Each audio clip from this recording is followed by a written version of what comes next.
নমস্কাৰ বন্ধু বান্ধৱীসকল, মই প্ৰণালী আৰু মই লৈ আহিছোঁ মোৰ চেনেলৰ অন্য এটা নতুন ভিডিঅ'।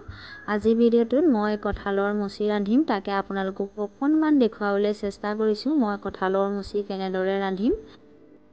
কঁঠালৰ মুচি ৰান্ধিবৰ বাবে মই প্ৰথমতে এটা কোমলীয়া কঁঠালৰ কলি লৈছোঁ। কঁঠালৰ কলিটোকে কঁঠালৰ মুচি বুলি কয় আৰু এইটো সৰুকৈ কাটি লৈছোঁ আৰু সৰুকৈ কাটি লোৱাৰ পিছত এয়া এনেকৈ ওপৰৰ বাকলিটো এৰুৱাই দিছোঁ আৰু এনেকৈয়ে মই গোটেই কঁঠালৰ বাকলিখিনি এৰুৱাই ল'ম যিখিনি মই ৰান্ধিম।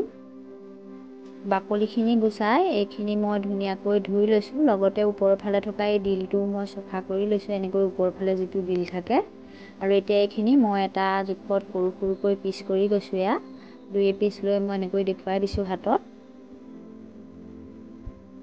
এতিয়া এটা কুকাৰ লৈছোঁ, কুকাৰতে মই এনেকৈ পিচ কৰি ৰখা কঁঠালখিনি ভৰাই দিছোঁ আৰু অকণমান নিমখ দি দিছোঁ পানীখিনিত।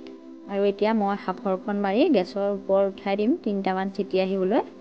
কঁঠালখিনি বইল হয় মানে এফালে মই 2টা আলু কাটি ল'লোঁ আৰু 2টা পিঁয়াজ কাটি ল'লোঁ, কেইফুটামান নহৰু ল'লোঁ, আদা ল'লোঁ আৰু এফালে ল'লোঁ 2টামান কেঁচা জলকীয়া, 2 খিলামান তেজপাত আৰু এফালে ল'লোঁ জিৰা আৰু কেইটামান জালুক।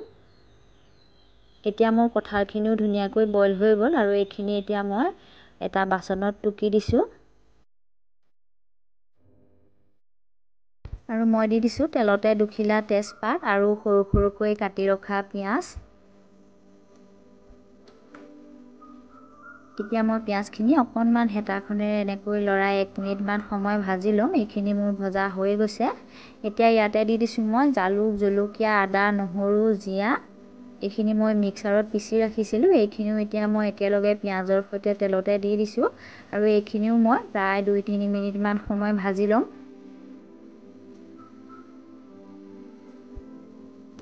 এতিয়া মোৰ এইখিনিও ভজা হৈ গৈছে। ইয়াতে দি দিছোঁ মই অকণমান হালধি আৰু এয়া অকণমান মিট মছলা আৰু এয়া অকণমান জলকীয়া গুড়ি মই বেছি নাই দিয়া, অকণমান ৰংটো আহিবৰ বাবে দিছোঁ। জ্বলা খাবৰ বাবে মই জালুক আৰু কেঁচা জলকীয়া দিছোঁৱেই। এতিয়া এইখিনিও মই কিছু সময় ভাজি ল'ম। মছলাখিনি ভজা হৈ গ'লত ইয়াতে মই দি দিছোঁ অকণমান দৈ আৰু এয়া দৈখিনি মছলাখিনিৰ লগত মই এনেকৈ হেতাখনেৰে মিলাই ভালদৰে ভাজি লৈছোঁ। মছলাখিনি অকণমান সময় ভাজিব লাগিব। 6-7 মিনিটমান ভজাৰ পিছত এইখিনি এয়া মোৰ মছলাখিনি এইখিনি খুব ধুনীয়াকৈ হৈ গৈছে। এয়া মই আপোনালোকক অকণমান ওচৰৰ পৰা দেখুৱাই দিছোঁ। এয়া দেখিছে মছলাখিনি এনেকৈ তেলখিনি এৰি দিছে। এতিয়া ইয়াতে মই এনেকৈ আধা ফ্ৰাই কৰি ৰখা আলুখিনি দি দিছোঁ। আলু আৰু মছলাখিনিও মই 5 মিনিটমান সময় ভাজি ল'লোঁ। এতিয়া হৈ গৈছে এইখিনি। এতিয়া ইয়াতে মই বইল কৰি ৰখা কঁঠালৰ মুচিখিনি দি দিম। এইখিনি মই বইল কৰি ৰাখিছিলোঁ, এতিয়া ইয়াতে ঢালি দিছোঁ মই।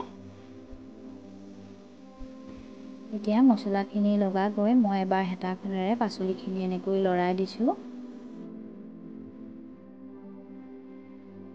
আৰু এতিয়া ইয়াতে মই দি দিছোঁ আন্দাজমতে অকণমান নিমখ। এতিয়ালৈকে মই নিমখ দিয়াই নাছিলোঁ, সেইকাৰণে এতিয়া নিমখ দিছোঁ আৰু নিমখ দি আকৌ এবাৰ মই হেতাখনেৰে লৰাই দিলোঁ সমানে।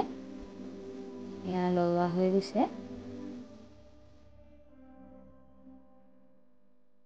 এতিয়া ইয়াতে মই অকণমান এয়া গৰম পানী দি দিছোঁ আৰু গৰম পানী দি পেলাই অকণমান মই হেতাখনেৰে এনেকৈ লৰাই দিছোঁ তলফালে যাতে ধৰি নাথাকে আৰু এইখিনি মই উতলিবলৈ দিম। এয়া 10 মিনিটমান উতলাৰ পিছত মোৰ কঁঠালৰ মুচি তৰকাৰীখন খুব ধুনীয়াকৈ উতল আহি গ'ল। এয়া দেখিছে এনেকৈ মই উতলিবলৈ ৰাখি দিছোঁ আৰু এয়া মোৰ কঁঠালৰ মুচি তৰকাৰীখন হৈছেগৈ উতলি। কিছু সময় আৰু উতলিবলৈ ৰাখি দিম। এয়া উতলি ধুনীয়াকৈ পানী শুহি গ'ল। এতিয়া মই গেছটো অফ কৰি দিছোঁ।